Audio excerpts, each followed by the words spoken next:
Bismillahirrahmanirrahim. Assalamualaikum warahmatullahi wabarakatuh. Alhamdulillahi rabbil alamin. Nahmaduhu wa nasta'inu wa nastaghfiruh wa na'udzu billahi min shururi anfusina wa min sayyiati a'malina. May yahdihillahu fala mudilla lahu wa may yudlil fala hadiya lahu. Asyhadu an la ilaha illallah wahdahu la syarika lah wa asyhadu anna Muhammadan abduhu wa rasuluh. Amma ba'd, alhamdulillah, segala puji bagi Allah Subhanahu wa taala yang memperkenankan langkah kita untuk menuju ke rumah Allah Subhanahu wa taala, untuk sujud kepada Allah Subhanahu wa taala, yang mudah-mudahan dengan sujud-sujud kita itu diangkatlah derajat-derajat kita di sisi Allah Subhanahu wa taala, sehingga di suatu hari nanti sujud itu memberikan makna kepada kita, manfaat kepada kita di saat tidak ada lagi orang yang bisa didengarkan oleh Allah Subhanahu wa taala kecuali orang-orang yang telah dipilih oleh Allah Subhanahu wa taala. Amin ya rabbal alamin. Begitu pula kita selalu bersalawat kepada Rasulullah Muhammad sallallahu alaihi wasallam. Allahumma salli ala sayyidina Muhammad sebagai nabi penutup yang membawa kesempurnaan dari seluruh ajaran Allah Subhanahu wa taala, dari nabi-nabi yang terdahulu, dan memutuskan hubungan dengan kemusyrikan di dalam manusia, sehingga Rasulullah sallallahu alaihi wasallam dijadikan sebagai penutup risalah dari Allah Subhanahu wa taala dengan jaminan bahwasanya setelah Rasulullah Muhammad sallallahu alaihi wasallam tidak ada lagi yang menyembah Lata, Uzzah dan Manat. Insyaallah pada subuh kali ini kita menyambung bahasan kita yang kemarin, kalau saya masih tidak salah ingat, yang masih terkait beberapa hal mengenai masalah konsep pemahaman di dalam pelaksanaan agama Allah Subhanahu wa taala. Jadi pada dasarnya itu ada dua risalah. Ada risalah sebagai agama Islam, dan risalah itu terkandung di dalam Al-Qur'an dan hadis Rasulullah sallallahu alaihi wasallam.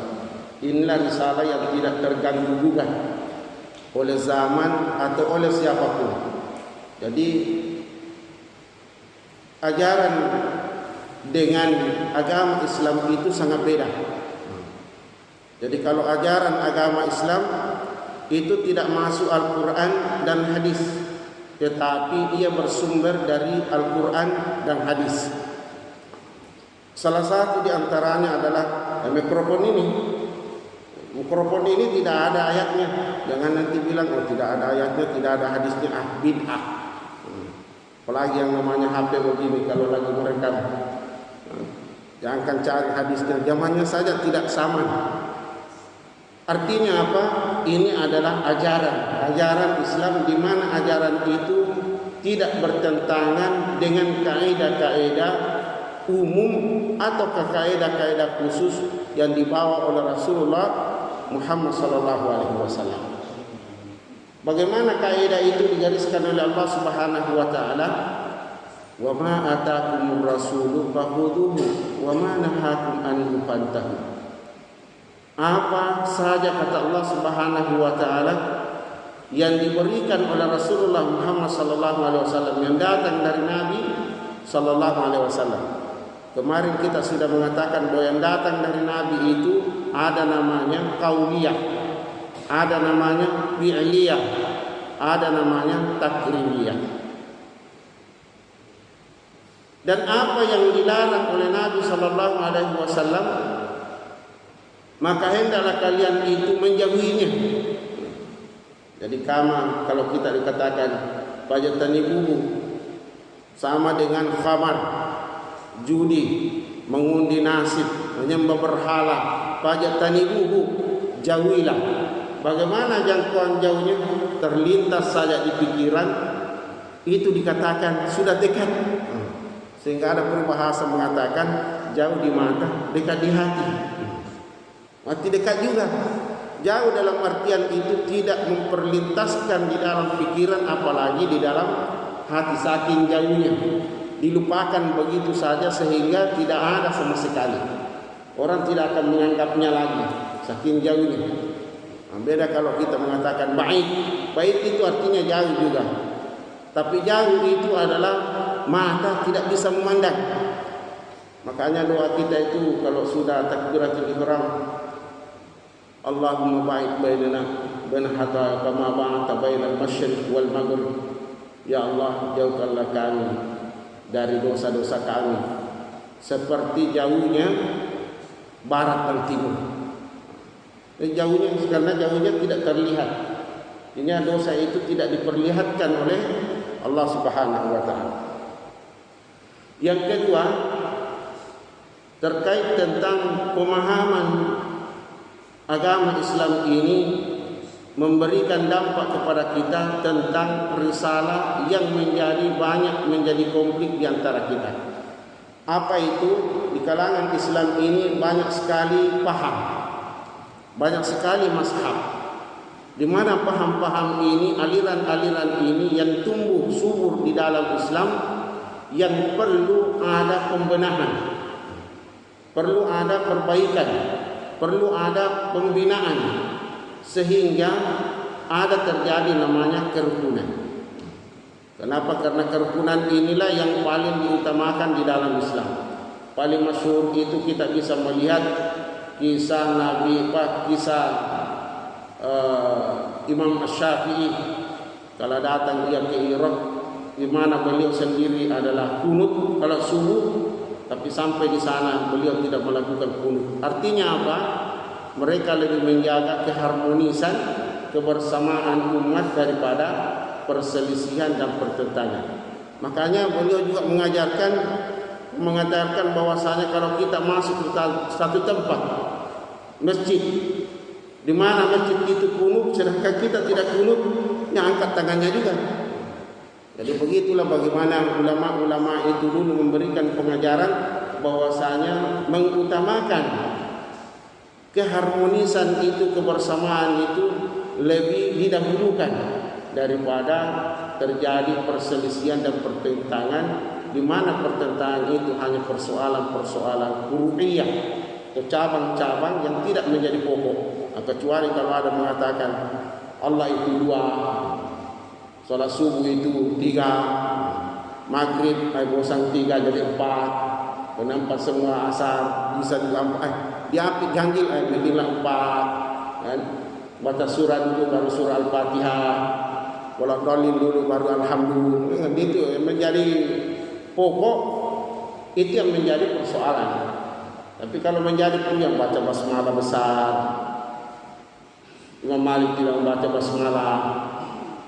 Imam Syafi'i kalau dibesarkan Alhamdulillah besar juga bismillahnya, kalau dikecilkan juga bismillahnya. Nah itu adalah menjadi furu'iyah.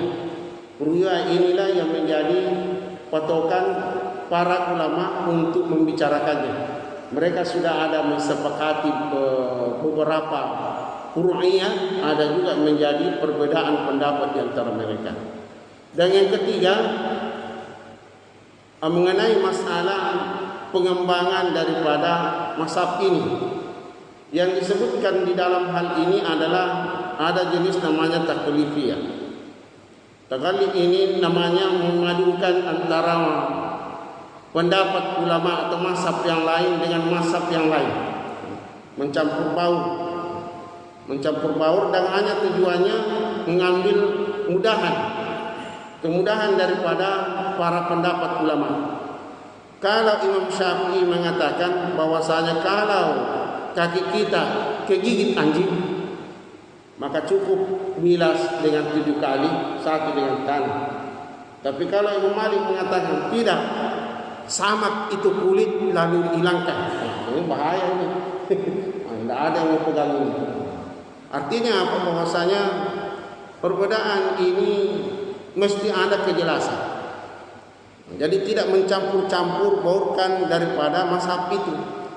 Di mana membaca Fatihah, mazhab Maliki, tetapi kunutnya nanti mazhab Syafi'i, apalagi membaca doa iftitah ataukah membaca tahiyat dengan konsep yang lain, batalnya wuduknya adalah Hanafi, model wuduknya mazhab Syafi'i.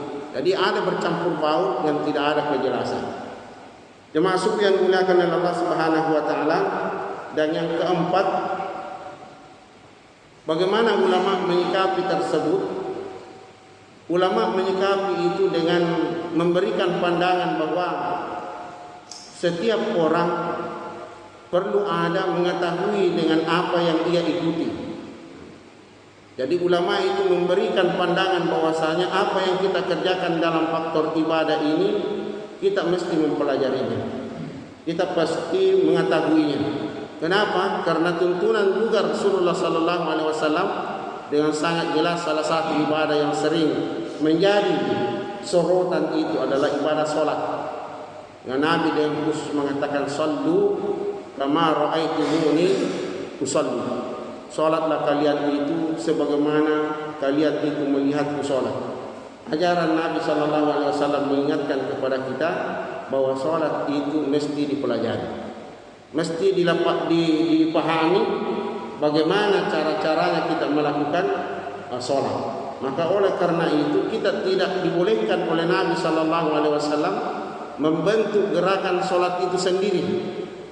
Sehingga para ulama mengatakan bahwa salat yang macam membentuk dirinya sendiri, yang dibentuk oleh orang sendiri, itu sama dengan kedudukannya memfassar Al-Qur'an bil-ra'yi, membuat penjelasan penafsiran Al-Quran dengan pendapatnya sendiri, maka itu dijamin oleh Nabi sallallahu alaihi wasallam tidak akan masuk surga.